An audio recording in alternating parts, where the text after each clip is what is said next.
L'échec est une chose qui se vit difficilement, parce qu'on le vit personnellement. On est déçu de soi-même, mais on a également le sentiment d'avoir déçu les autres et parfois même Dieu. Et si l'échec est répété, ou que l'échec est en rapport avec le domaine ou la chose qui donnait du sens à notre vie, on est découragé, on est désespéré, on n'a juste plus envie de continuer, on n'a même pas en nous la force de continuer parce qu'on est fatigué mentalement, on est épuisé. Élie a vécu ce qui s'est passé après le mont Carmel comme un échec personnel. Alors on peut comprendre son désarroi, on peut comprendre son cri de désespoir lorsqu'il se retrouve dans le désert. Mais le problème, c'est que tu vois, dans la vie, dans l'école de la vie, il y a un enseignant qu'on rencontre sur notre chemin, c'est l'échec. Il nous met souvent à terre. Mais comment se relever? Comment surmonter? Comment rebondir? Hello my friend, hope you are fine.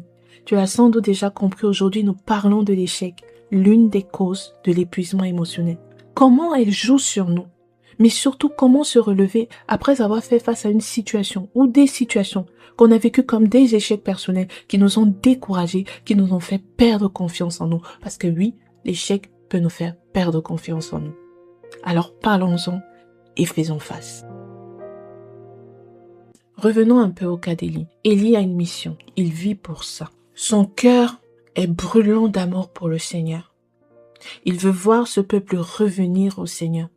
Cette situation date de très longtemps. Il pensait qu'il devait faire mieux, pas dans une optique, pas avec prétention. Pour lui, il se devait de faire mieux que ses pères. Avec tout ce que Dieu a fait et la manière dont la puissance de Dieu s'est manifestée en lui, il se devait de faire mieux que ses pères. Il se disait avec toutes les ressources que Dieu a mis à ma disposition, je me dois de faire mieux que mes pères. Je dois rebâtir l'autel de l'Éternel avec les 12 tribus de Jacob. D'ailleurs, c'est ce qu'il a fait au mont Carmel quand il a remis les 12 pierres ensemble et qu'il a prié en disant qu'il sache que tu es le vrai Dieu. Pour lui, c'était ça sa maison, que ce peuple revienne au Seigneur. C'était ce qu'il avait dans son cœur. C'est pourquoi il le vit comme un échec personnel, parce que c'est intérieur. C'est pas juste une histoire de Dieu. C'est lui qui a un amour brûlant pour Dieu et qui veut voir ça arriver. Que Jézabel ne soit plus celle qui règne, mais que ce soit Dieu. Qu'au lieu de se tourner vers Jézabel, Akab se tourne vers Dieu. Et il a prouvé au mont Carmel que les faux dieux, ça n'existe pas. Ils n'ont pu rien faire. Mais quand lui, il a invoqué le seul vrai Dieu, on a vu tout ce qui s'est passé.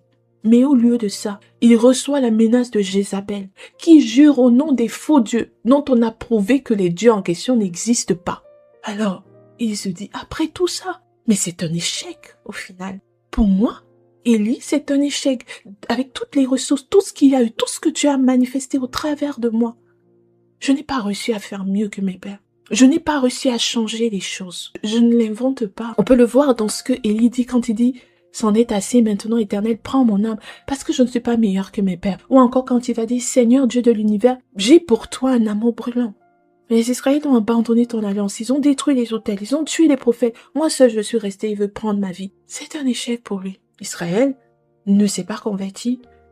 L'autel du Seigneur n'a pas été rebâti. Les prophètes sont menacés jusqu'à tel point que le seul qui reste et ose parler et dire les choses et manifester la puissance de Dieu, lui aussi, on veut prendre sa vie. On peut comprendre que Élie n'a plus envie. On peut comprendre qu'Élie se dit, ça ne sert à rien de se battre. Ça ne sert à rien de continuer. Les conditions ne me permettent même pas. Et j'insiste sur le fait que c'était pas juste une histoire de je le fais pour Dieu, enfin, ça me concerne pas. Il avait un amour brûlant pour le Seigneur, c'était dans son cœur. Et nous aussi, parfois, nous vivons des échecs sur le plan ministériel, sur le plan professionnel, sur le plan personnel, sur le plan social. C'est des choses dans lesquelles nous avons mis notre cœur, notre être. Nous bâtissons cette relation de tout notre cœur. Nous travaillons sur des projets en donnant de notre énergie, de notre temps. On prend toutes les ressources qu'on a à notre disposition, on se cultive, on fait tout pour ce projet, pour cette entreprise. Nous donnons à fond, nous nous privons, nous nous donnons pour l'éducation de nos enfants, pour l'éducation de nos petits frères. Nous sommes capables de nous priver pour ça. On se donne, et c'est de tout cœur qu'on le fait. Qu'on travaille sur ce projet, qu'on se donne dans cette relation, qu'on travaille dans cette entreprise, qu'on commence ce projet, qu'on éduque ses enfants. Mais au final, c'est l'échec. Ce qu'on aurait voulu, c'est voir des réussites qui nous motivent. Et au départ, peut-être on en a connu. Mais on a plutôt, à répétition, des échecs. Tu t'es donné dans la vie de cet enfant, mais quand tu vois ce qu'il est devenu aujourd'hui, tu te dis, j'ai échoué. Et tu n'arrives plus à te donner. Tu es dans ton coin, tu ne sais plus comment faire. Tu t'es battu toute ta vie parce que tu t'es dit, à tel âge, à tel moment de ma vie, je serai ça, je serai ceci. Et tu regardes l'âge, tu regardes ce moment de ta vie, tu te dis, j'ai échoué. Je n'ai pas encore ça. Je ne suis pas encore mariée. Je n'ai pas encore d'enfant. Je ne travaille pas. Je n'ai pas. Pour toi, ce sont des échecs. Tu regardes la situation, la situation sociale, économique dans laquelle tu vis. Tu regardes ton parent qui s'est donné pour que tu ailles à l'école, qui s'est privé. Et tu t'es dit, je vais travailler. Échec. C'est difficile de rebondir après ça. C'est très difficile. L'échec, c'est vraiment quelque chose qui est vide. Parce que l'échec va générer en nous des sentiments de frustration, de honte, de culpabilité, de déception. Et forcément, ces émotions sont des consommatrices d'énergie. Mais aussi le fait d'être incapable d'atteindre nos objectifs, nos propres standards, ça apporte du stress en nous. Et le stress, bien évidemment, épuise les ressources émotionnelles si on vit permanemment dans le stress. Parce qu'on n'atteint pas nos objectifs, le temps passe et ces objectifs ne sont pas atteints. Année après année, tu en avais pour 2025, pour 2024, rien, échec. Et là, je parle pas de quelqu'un qui est resté et n'a rien fait pour que les choses changent, mais tu t'es vraiment battu, tu t'es donné des moyens pour ça, mais ça ne change pas. Alors forcément, tu es dans un état de stress parce que tes standards, tes objectifs ne sont pas atteints et ça te vide. Et comme je l'ai dit, lorsque l'échec est répété ou important, cela va provoquer le découragement et la difficulté à gérer des relations et des situations quotidiennes qu'on avait la facilité de gérer, qu'avant on gérait facilement. C'est pourquoi Élie peut prendre la fuite devant Jézabel. Élie qui s'est tenu, qui est allé lui-même devant Akab. Élie qui n'a pas eu peur de dire les choses, de faire les choses. Fuit et a peur devant Jézabel. Il ne sait pas comment gérer. Et nous tous, on fait face à cela. Et ça nous fatigue. On n'a plus envie d'avancer. On n'a plus envie de se donner. Tu t'es investi relation après relation. Tu t'es dit, maintenant, tu ne veux même plus y penser. Parce que c'est toujours soldé par des échecs. Pour toi, ça sert à rien. Tu ne sais plus t'investir dans ce que tu fais. Tu ne sais plus. Parce que tu t'étais dit qu'à ce moment de ta vie, voici là où tu étais censé être.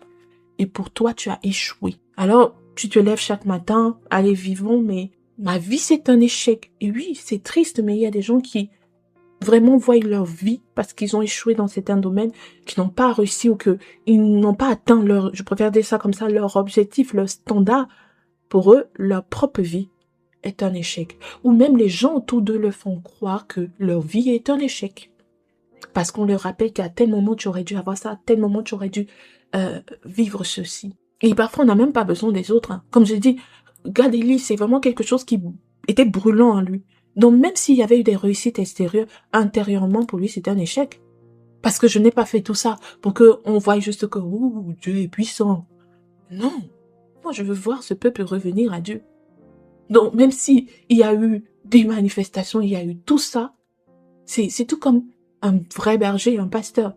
Ce qu'il veut voir, c'est des gens, des vies changées, des vies transformées, ou juste un enseignant, un pédagogue. Il veut voir des vies changées. Mais quand il voit après celui qui l'a tenu, encadré, rentrer dans le monde, ou alors avoir échoué dans sa vie, pour lui, il a échoué. Parce qu'il a pris cela à cœur.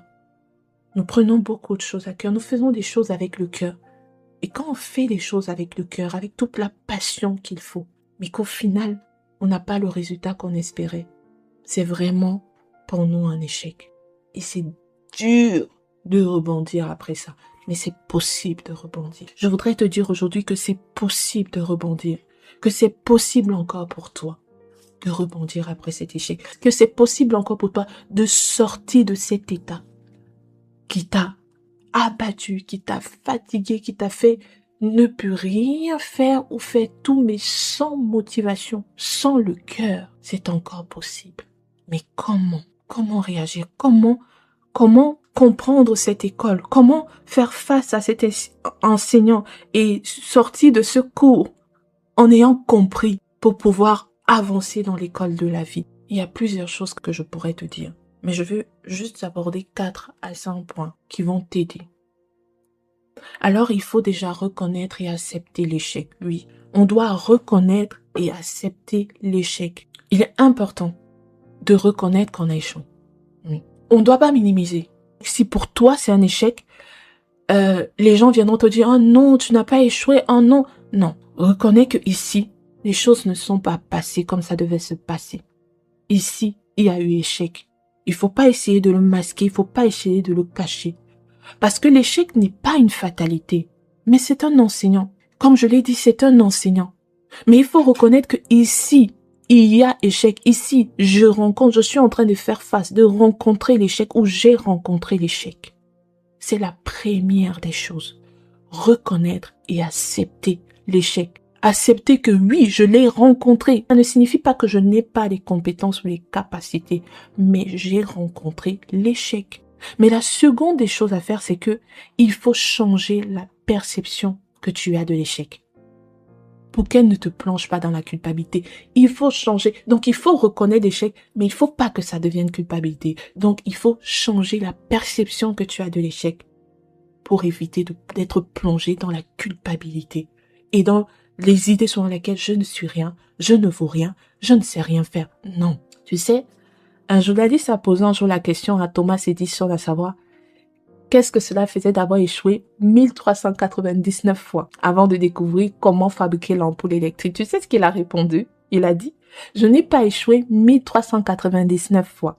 J'ai simplement découvert 1399 manières de ne pas produire la lumière dans une ampoule. C'est fort, hein? Il dit, j'ai découvert 1399 fois la manière de ne pas produire de la lumière dans une ampoule. Il a changé son paradigme, la perception qu'il avait de l'échec. L'échec dans le cas d'Élie va permettre qu'il apprenne sur lui. Et nous aussi, on apprend du coup que l'homme, peu importe à quel niveau il est utilisé par Dieu, peu importe la puissance qui se manifeste par lui, que Dieu, combien Dieu l'utilise, c'est un être humain. Élie le découvre. Nous aussi, on le découvre. Sommes-nous plus que Élie? Non. Mais on peut voir la limite de l'être humain. L'échec nous fait prendre conscience de notre limite. L'échec nous rend aussi humbles. Ça travaille notre caractère parce que on réalise que j'ai des limites. Je ne peux pas y arriver. Je n'ai pas pu y arriver. À ce niveau, moi, je n'ai plus de ressources. Je ne sais plus comment faire. Seigneur, je ne peux que compter sur toi. Donc, du coup, il y a l'humilité qui est là. On devient humble. Il s'est tourné vers son Dieu parce que dans ce niveau-là, pour lui, il n'y a rien. Il peut plus rien faire. Donc, oui, l'échec est une école où on apprend sur nous, sur notre caractère. Ça développe le caractère en nous. Ça nous permet aussi de voir quelles étaient nos réelles motivations. Mais c'est aussi une manière pour Élie de découvrir et de connaître mieux Dieu. Parce que oui, dans cette situation, il a découvert que le Dieu qu'il sert n'est pas un Dieu qui répond seulement par le feu, mais un Dieu qui est capable aussi de répondre dans un murmure doux et léger. Un Dieu qui est lent à la colère. Et sa colère aurait pu s'abattre sur Israël et détruire tout le monde.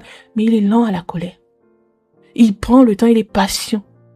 Et il n'agit pas comme ça. Et c'est pourquoi il peut voir qu'il y a encore 7000 qui n'ont pas fléchi devant Baal. Il a un plan, il prend le temps parce qu'il est lent à la colère et riche en bonté. Regarde l'échec de Pierre. Pierre a dit, je ne peux jamais te régner. Même si tous t'abandonnaient, moi, je ne peux pas te régner. Jésus dit à Pierre que, je te dis qu'aujourd'hui même, tu vas le faire. Pierre dit jamais. Jésus l'invite même à prier parce qu'il dit, priez afin que vous ne tombiez pas en tentation. Parce que l'esprit est bien disposé. Pierre, tu as de bonnes dispositions, mais la chair est faible. Pierre dort.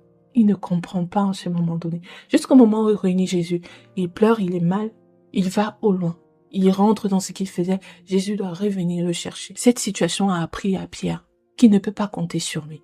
Il peut compter sur le Saint-Esprit. Cette situation a appris à Pierre que la prière est importante. Parce que oui, je peux avoir de bonnes dispositions, mais ma chair est faible. L'échec nous apprend notre faiblesse. Et il faudrait le voir ainsi, pour savoir que je suis faible. Il y a des situations où je peux mettre tout en place, mais ça peut ne pas marcher. Il faut que je m'en remette à celui qui peut tout, à celui qui sait tout, qui voit tout, qui est capable de tout. Donc, il faut changer notre perception, mais éviter de tomber dans la culpabilité. C'est important. Parce que le but de l'échec aussi, c'est que tu te dises, ah, je suis rien, je suis bonne à rien, je ne peux rien faire, je ne sais rien faire. Mais non. C'est pourquoi Dieu n'est pas venu culpabiliser Élie. Le feu était là, Dieu n'était pas là. Le torrent est passé, Dieu n'était pas là, mais il était dans un murmure doux et léger. Parce que l'ennemi se sert de ça pour te culpabiliser, pour te faire perdre confiance en toi, pour te dire que tu n'es rien, que toi tu ne peux rien. Il faut éviter de tomber dans cette tristesse. Et si tu le vis ainsi, il faut que tu parles et que tu te lèves. Qu'est-ce que Dieu a fait? Lorsque Élie est parti, même quand il arrive, Mont Horeb, il se cache dans la grotte. Il se cache parce que, voilà, il y a la honte, je me sens pas capable et tout. Mais Dieu lui dit, viens, monte sur la montagne, tiens-toi debout. Tu dois te tenir debout. Quand la culpabilité vient, quand des choses viennent te dire, ah, tu vois, tu n'as pas réussi dans ça, tu n'es bon à rien. Non. J'ai échoué, c'est vrai, mais je peux y arriver par la grâce de Dieu. J'ai échoué, c'est vrai, mais je peux faire différemment. J'ai échoué, c'est vrai, mais j'ai appris et ça m'a aussi enseigné la persévérance. Ça m'enseignera la persévérance. Je vais recommencer et je vais y arriver. Sinon, la culpabilité va s'installer, le manque, la perte de confiance en toi et tu ne peux plus rien faire quand tu es dans cet état. Parce que personne d'autre que toi-même ne peut te motiver, ne peut vraiment te motiver. Comme je l'ai dit, il faut reconnaître qu'il y a échec. Mais en second lieu, il faut changer sa perception, apprendre ce que tu as à apprendre et avancer. Et non rester dans une grotte comme Élie pour te cacher et avoir honte. Tiens-toi debout. Refuse la culpabilité. Mais en troisième lieu, tu dois échanger avec quelqu'un et repartir vers celui qui t'a donné la mission. En fait, lorsqu'on fait face à des échecs, il faut pas oublier qu'il y a d'autres qui ont commis des échecs dans le même domaine. Si tu es parent, si tu es entrepreneur, il y a d'autres aînés qui ont vécu plus que toi, qui ont d'autres expériences. Il vaut mieux toujours se tourner vers ces personnes. Et quand tu vas te tourner vers ces personnes, tu seras un peu plus soulagé parce que tu vas te rendre compte que eux aussi, ils ont connu des échecs, mais ils vont t'enseigner comment faire face. Parce qu'ils ont une expérience de la vie. Et il faut prendre ça. Tu peux pas vivre l'échec et rester juste dans ton coin quand il y a d'autres qui sont passés par ça avant toi. Il faut aller vers les autres. Et tu apprendras et tu vas te rendre compte, ah oui, donc lui aussi, il est arrivé comme ça, mais il a vécu ça. Et tu vas même te rendre compte qu'ils le vivent encore, d'une certaine manière. Mais ils ont développé des capacités, des performances, des aptitudes à pouvoir rebondir. Il faut aller vers les autres. Des personnes qui ont plus d'expérience, des personnes qui, dans le domaine où tu as échoué, sont déjà loin et qui ont quelque chose à t'apporter. Mais ensuite, il faut repartir vers celui qui t'a donné la mission. Élie est reparti vers Dieu. Élie est reparti vers celui qui a fait de lui le prophète qu'il était. Faut savoir que tous les domaines de ta vie, mon ami, est censé concourir. C'est pas la première fois que je te le dis. Ta vie est pour la gloire de Dieu. Donc, tous les domaines de ta vie sont censés concourir à ce que son règne soit manifesté, que ce soit dans ton travail, que ce soit dans cette entreprise-là. Alors, si tu es conscient que tout dépend de lui, les compétences que tu as, les ressources que tu as viennent de lui, repars ensuite vers lui. Et lui, il saura te restaurer, il saura te montrer quelle est la bonne manière, la meilleure manière de faire. Parce que lui, il est celui qui est omniscient. Il est celui qui peut tout. Et comme son règne doit être manifeste dans ta vie, c'est lui qui peut te dire, voici, marche comme ça. C'est lui qui peut dire à Élie, va, tu vas oindre Élisée. Ensuite, celui qui va échapper à la main d'Élisée n'échappera pas à la main de tel et de tel. Il sait beaucoup mieux que toi. Et la dernière des choses, pour m'arrêter aujourd'hui, c'est que tu dois comprendre le plan de Dieu. Tu dois reconnaître l'échec, c'est vrai. Tu dois changer ta perception de l'échec, c'est très vrai. Refusons de tomber dans la culpabilité, oui. Tu dois te tourner vers des aînés, des gens de ton domaine, des gens qui ont vécu ce que tu as vécu en tant que parent, qui sont plus expérimentés en tant que professionnels, en tant que pasteur, en tant qu'entrepreneur, en tant que grand frère, grande sœur. Tu dois te tourner vers eux parce que tu apprendras d'eux et te donneront des clés qui te feront gagner en temps et en énergie pour pouvoir continuer. Tu dois retourner vers celui qui t'a créé et qui veut que son règne soit manifeste au travers de ta vie. Mais tu dois aussi et surtout comprendre le plan de Dieu. Écoute, parfois on échoue parce qu'on n'est pas là où Dieu nous a appelés à être.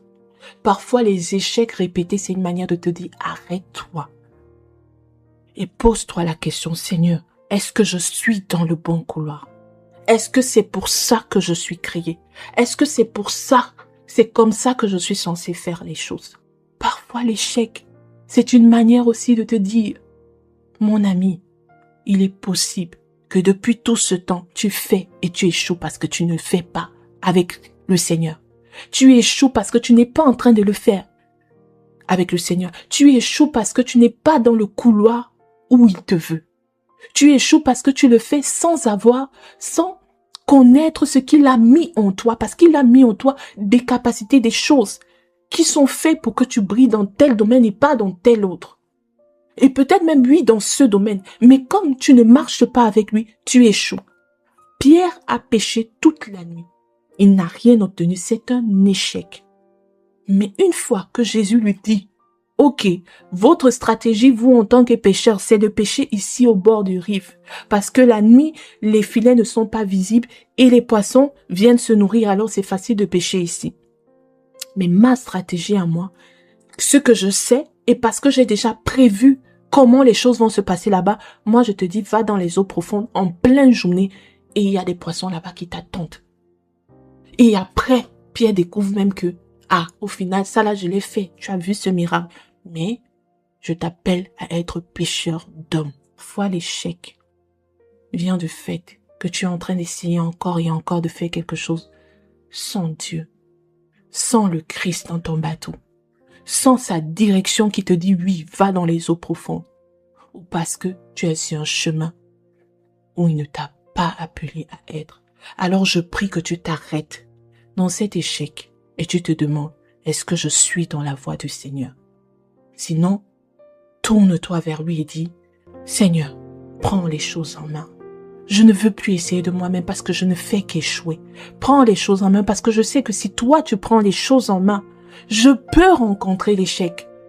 Mais ce sera différent, ce sera formateur et je continuerai à avancer parce que je saurai que je suis dans la bonne direction et que tout ce que tu feras va concourir forcément à mon bien, même l'échec. Arrête-toi et demande à Dieu. Arrête-toi et abandonne-toi au Christ pour qu'il te conduise sur le chemin qu'il a tracé pour toi. Je te souhaite un très bon week-end. Tu es béni abondamment.